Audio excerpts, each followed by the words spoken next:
So you're based in Norway? Yeah, in I Oslo. was Yeah.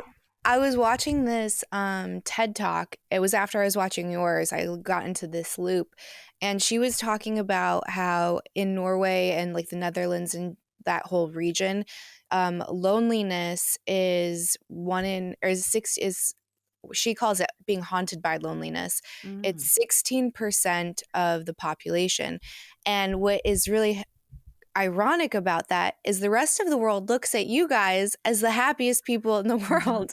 And Mhm. if 16% are suffering, or not even suffering, being haunted by loneliness, you're like, whoa, what does that mean for the rest of us? And me being in the States, I know we're kind of the worst when it comes to feeling isolated, depressed, anxious. It's almost like those rats in the cage, right? Like you take them and you overcrowd them and you give them everything Yeah. that they need, and all of a sudden they're not thriving, they're not mating, and they're showing all of these abnormalities. And I kind of Yeah. think that's what's happening in the West. Yeah. And by the way, it's higher than 16%. They Okay. say that 1 in 4 people globally are dealing with loneliness in the United States, 1 out of 2. But what I've seen in the research that I've studied, I think that in the United States with Cigna and all the work that's been done now when it comes to loneliness and connection, I think you just have better data in the US. I think we're just as lonely over here as you Mm, are in the US. What I think is funny though, and I've written about this, which is not a popular opinion that I have, but you know, Scandinavia, the happiest countries in the world, and the Netherlands and all these, Norway and Denmark are always in the sort of top 10 at the very least. We are very conform countries, especially Norway. So here you're supposed to fit into that little box and you're supposed to behave like everybody else, think like everybody else, talk like everybody else, dress like everybody else. And so when they interview people to ask them all these questions to see, okay, how happy are you? When everyone is thinking that, oh, everybody else said they were so happy, so therefore I also must be happy. So I believe that people are responding in a way that they think they are expected to respond as mm, being conformed. So I don't believe we are happier.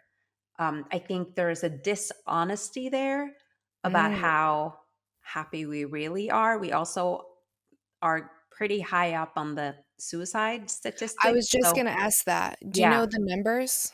I can't remember the numbers. I haven't checked now recently, but we're definitely up there. And that's also in the wintertime in Norway. It's so dark.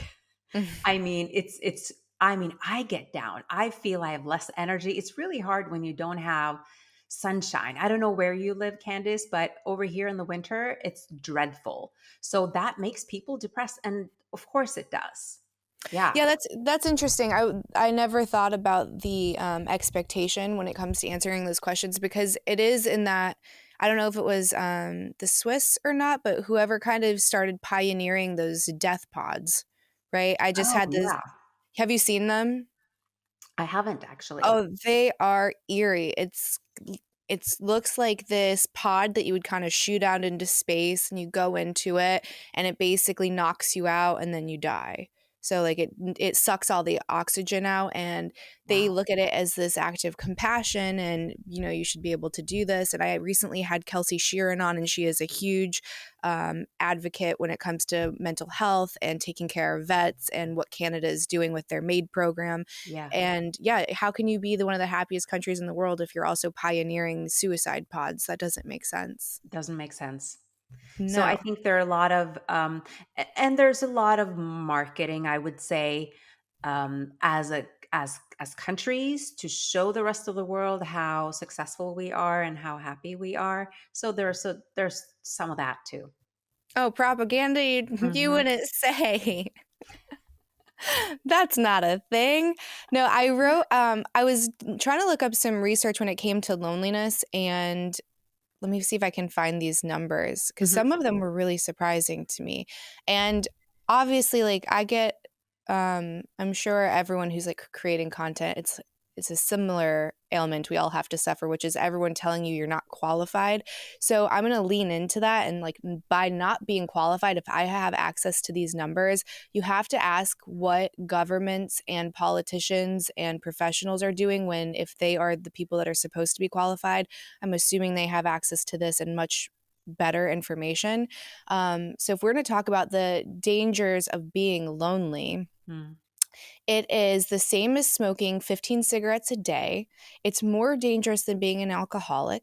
Yep. It can increase your risk of cardiovascular disease by 29%, your risk of stroke by 32%, weakened immune response, diabetes, obesity, doubles your likelihood of getting dementia, and it is one of the main indicators of premature death. Yeah.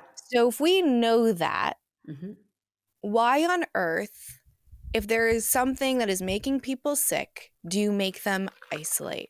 And do you force them to be by themselves? And again, as speaking as the unqualified person that I am, if I have access to these statistics, then I would assume that the professionals do as well. And there's that quote where it's like, don't put to malice what can be explained by stupidity. And Mm. sure, like that's probably true, but I tend to lean with I'm hoping not everyone at the top is stupid. So I do think that there is some kind of intention, and I don't know what it is. Um, but I think it goes back to just like you have to question things, Yeah.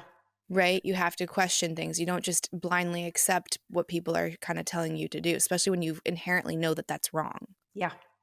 And we saw that during the pandemic, right? That we were isolated. They isolated, over here, our kids didn't go to school for a lot of the 2 years that it went on. We couldn't leave the country because we wouldn't be able to come back. People couldn't visit their families and relatives and friends. And it was really, really tough. And what I read of some of the European and Swiss, also Swiss experts on epidemics and pandemics, there were actually protocols that were signed that were supposed to, this is how we do it in case of a pandemic. What do we do? What are the steps that we take as governments, as people? And one of the things in those protocols that were, I believe they were signed by all the countries in 2014, and they said very clearly, they stated very clearly that do not isolate the whole population, only isolate the sick people.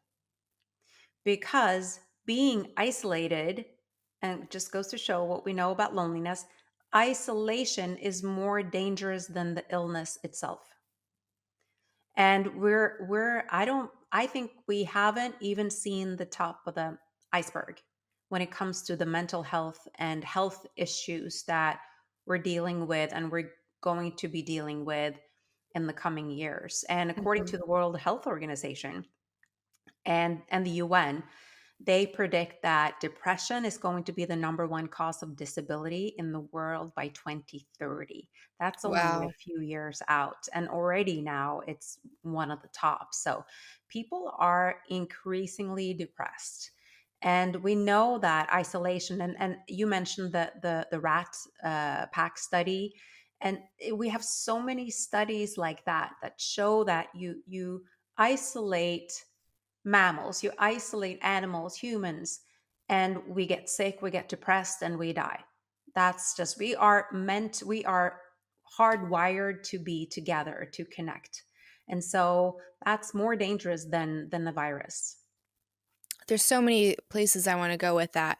Um, I feel that with most things, the tool becomes the energy you put into it. Mm, Do you know what I mean? So when it yeah. comes to something like social media, I think it's a huge conversation right now. Jonathan Haidt is kind of making a massive campaign to in the States at least to make social media illegal, I guess, or restricted for kids under a certain age. Florida's kind of already pushing forward with this, and it is kind of a blanket demonization of the tool. And don't get me wrong, I definitely think there is a too early to have access to the internet and social media, 1000% full stop. However, when it comes to things like loneliness, I think it's Mm. easy to say that we're really disconnected because um, we're kind of using this as a proxy. We're using our phone as a proxy for connection, and it's not the same. But for some people, that might be the only thing that they have. So Yeah.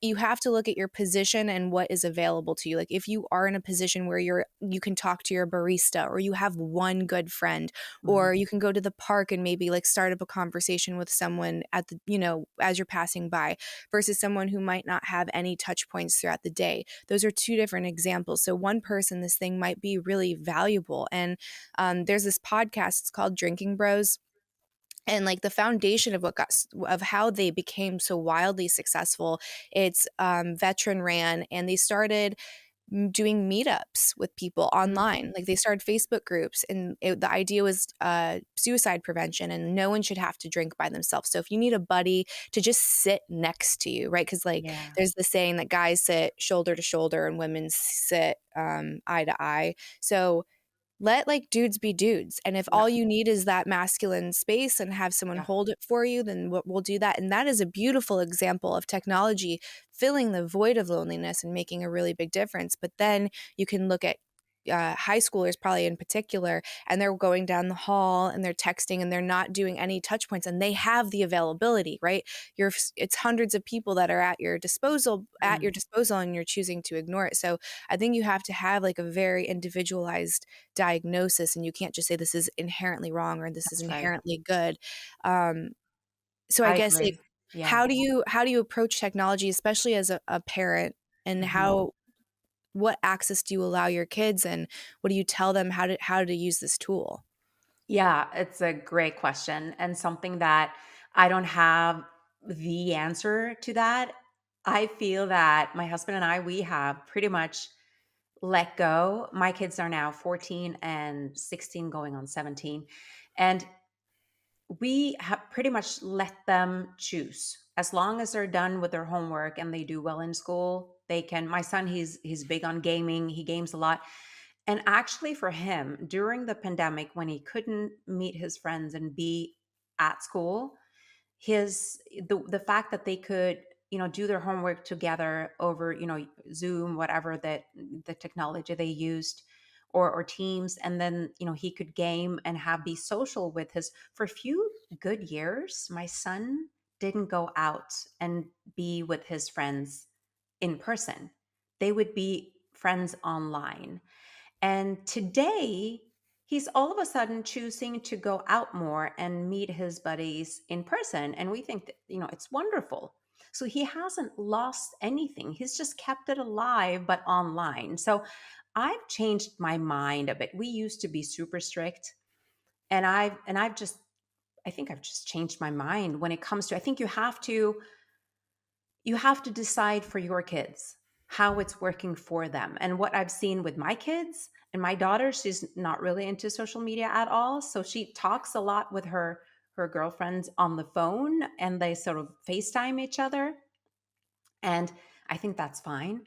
Mhm. And they seem to be, it's just working itself out naturally. I also think that in general, I don't think we can say that social media is bad and that we shouldn't be doing it and we should ban TikTok and platforms. They are important sources of information in a day where we know that our mass media is not the watchdog that we need them to be. So it's a place where you can actually get different sources of information. And so I think social media is important for that purpose. I also think that social media is what we make of it. So as you said, you meet online to have a buddy that you can just sit with and have a drink with, or as a group. For me, my I have different groups that I meet on a regular basis on Zoom. We live in different countries, different time zones, And I love it. It's so important. What I will say is that it's important to unfollow people and influencers that make you feel bad about yourself. It's like, don't do that. Don't do Mhm. that. Just unfollow them. You don't need to follow people that make you feel like you're ugly or too fat or, whatever. There's so many inspirational, there's people, there's so much good content out there, and people do Instagram lives all the time. And there you actually have the possibility to speak with and engage and ask questions live directly.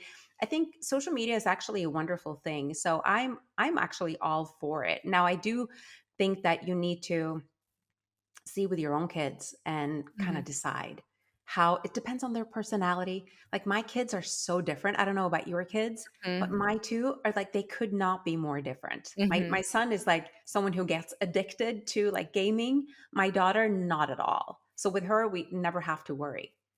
Mhm. Yeah, mine are very different too. It's so incredible because 'cause you're like, "How are you 2 related?" Yeah. Yeah. Yeah, it's amazing.